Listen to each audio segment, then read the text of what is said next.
When we call, Ruthie gives us time, and she is Ruthie Blum. She is a former advisor in the office of the Prime Minister there of Benjamin Netanyahu, an award-winning columnist, senior contributing editor to the Jewish News Syndicate, which is JNS, and she's the co-host with what they call the Israel Undiplomatic. They're on JNS TV. So you can go to jns.org is the website. So, Ruthie, good to see you again. How are you?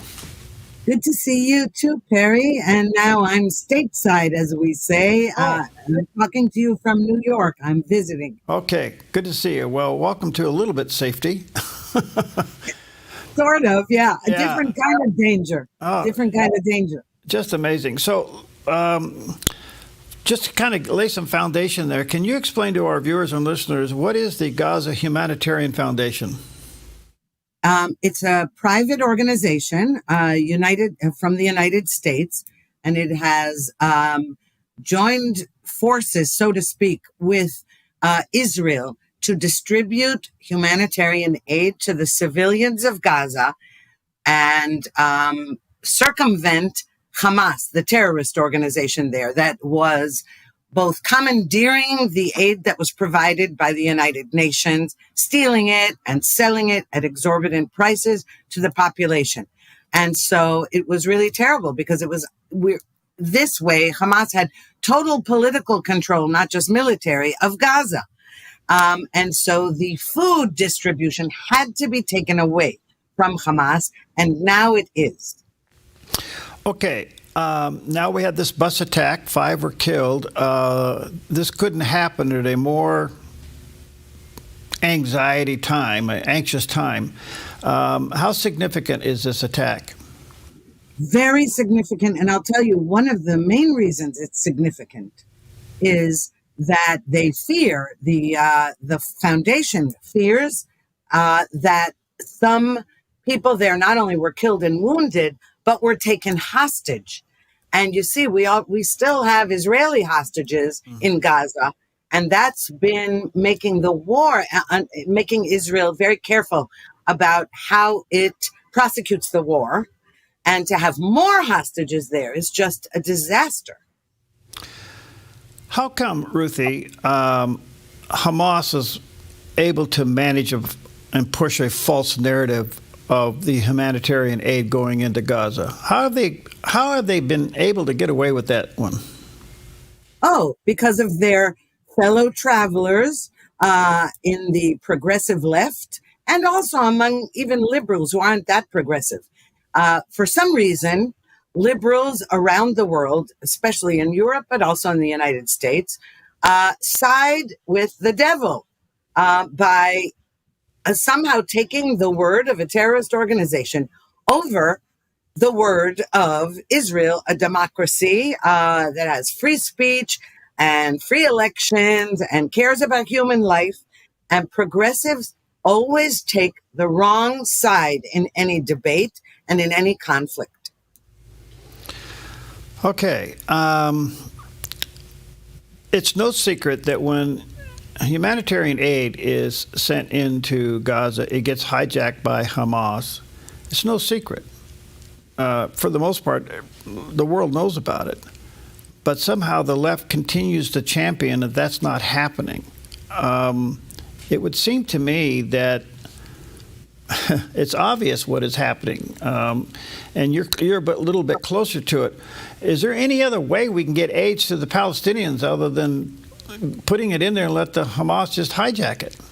Okay, so first of all, when the UN was responsible for distributing humanitarian aid, you see, the United Nations is in cahoots with Hamas.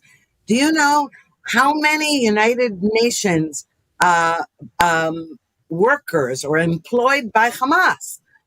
So that is why the Gaza Humanitarian Foundation was created, to take it out of the hands of the UN and Hamas.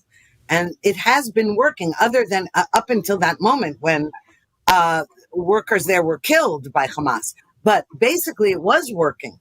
Much food was distributed. Hamas was unable to get its hands on it. And that's because the IDF, the Israel Defense Forces, the IDF was safeguarding it. helping. It wasn't that the IDF was distributing the food, but was around the distribution points to make sure that Hamas wasn't collecting the food instead of regular Gazans. So, 30,000-foot view, what's left of Hamas? Well, very little is left of Hamas. But you see, here's the thing. When you have hostages, because Hamas was really, really demolished, all its leadership has been taken out. And each time a new leader is sort of put in charge, he's taken out. Okay? Mm-hmm. So Hamas would be completely finished if not for the hostages. And that is because you see the West, Israel, and rightly so, cares about human life and is trying desperately not to conduct operations that endanger the hostages or end up killing them. And that's happened a couple of times. But also Hamas says, listen, you guys, every time we hear soldiers approaching a certain tunnel where the hostages are, we will just execute them. Okay, so when you ask me what's happening to Hamas, really, the war would have been won by now by Israel and over, if not for the hostages. And Israel does not want to just say, okay, we don't care about them, so we'll just bomb indiscriminately. No. And Israel also cares about the Palestinians in Gaza. It warns them, the IDF warns all the civilians in Gaza where to move. We say, we're about to strike or conduct an operation in this area. Please move out of the way. Go and give them maps where they can go. Yeah, that's amazing. In the meantime, things are really heating up as it relates to Iran. It looks like some kind of a conflict is imminent. Would that spark Hamas to just go ahead and kill the rest of the hostages? Well, it's hard to say. It could be just the opposite, that it would spark Hamas to capitulate or at least say, okay, we'll sign a deal and we'll release hostages in trenches for a pause in the fighting, as they did in the past. Last year, there were a few hostage release deals. What's happening with Iran is the most significant of all. Now, we don't know exactly what's happening. We know that President Trump has been trying to negotiate a deal with the Iranians, according to which not only does Iran have to destroy its own nuclear facilities, but may not enrich uranium at all.